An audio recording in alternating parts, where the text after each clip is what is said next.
Hello, welcome back. I'm sitting in a brand new Model 3 Highland updated car, and I just want to give you really quick impressions of the car. Like, I've kind of had a chance to fiddle around with it a little bit.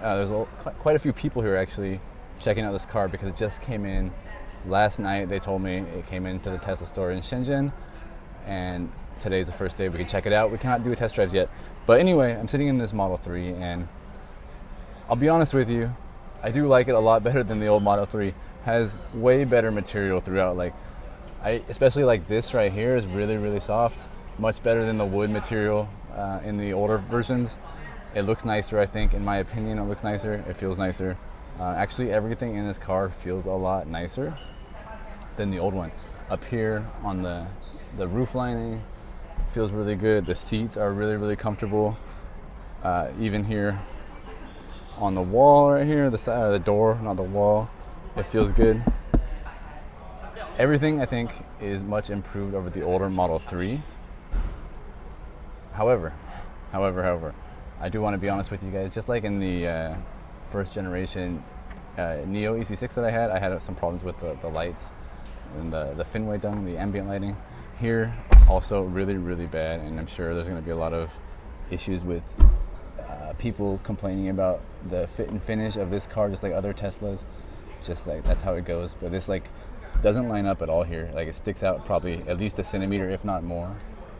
Like, the door is not flush. That's gonna be hard to show you guys. So yeah, like, there's a big gap here. It looks really bad. And then over here as well, same thing. I think probably the lighting should be a little bit different, and they shouldn't have it up in the front because it doesn't look that great. And the other issue I have with this car so far is right now I'm seated kind of far back.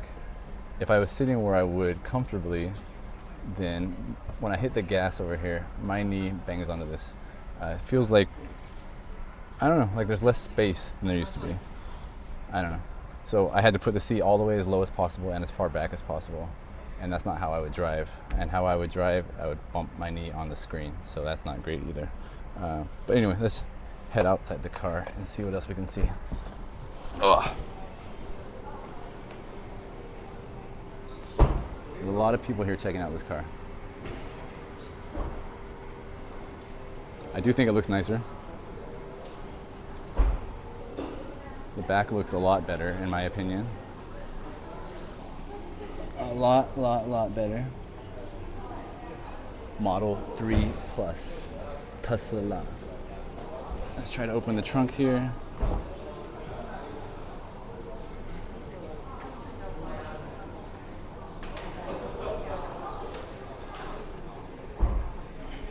Big amount of space, of course. That's one thing Tesla's really good at. Even this material back here is really nice. It's hollow. No big deal. Everything's really soft. So I like that. The paint looks good, actually.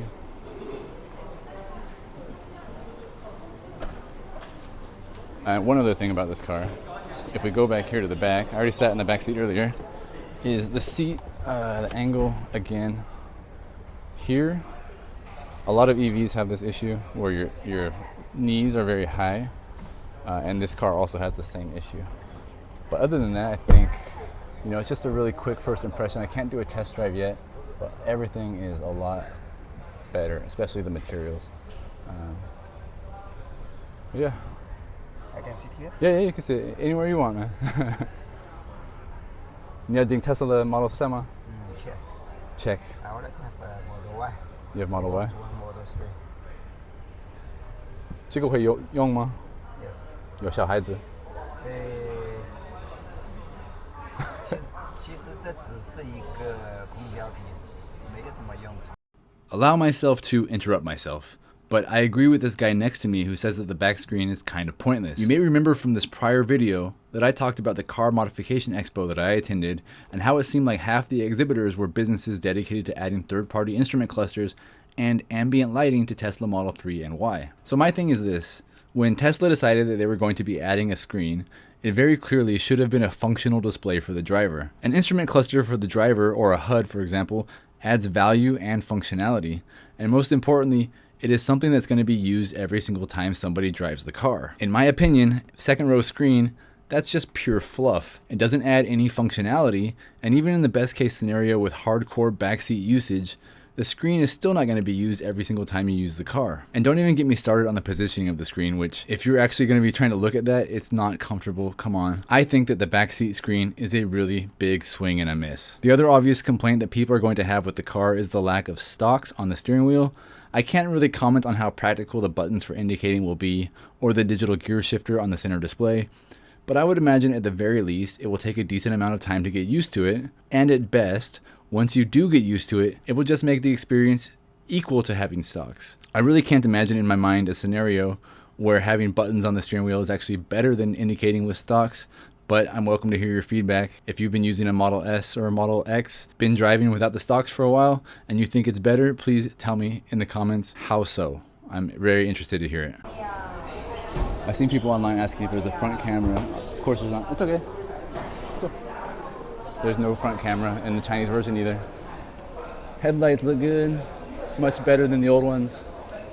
I think overall this car is much, much, much more improved. Much better than the old one. It's kind of catching up to the Chinese brands in many ways. Okay, so very, very, very difficult to like kind of do a real look at that car. There's so many people in there to look at that car because today is the first day that people in Shenzhen anyway, or in this Tesla shop anyway, can see the Model 3 Highland version, the updated Model 3 Plus. Important improvements, like the quality of the materials feel really good. The light and like the gap, it's not just a gap, it's like they're not flush. And so maybe some cars they will be, some cars they won't be. But the one in there is like, the light looks really, really, really bad because it sticks out like the door sticks out a good half an inch, a couple centimeters, I'm not sure, like half a thumb, like past the light. So like, and then you have a big gap too, which makes the light kind of not continuous, which doesn't look great.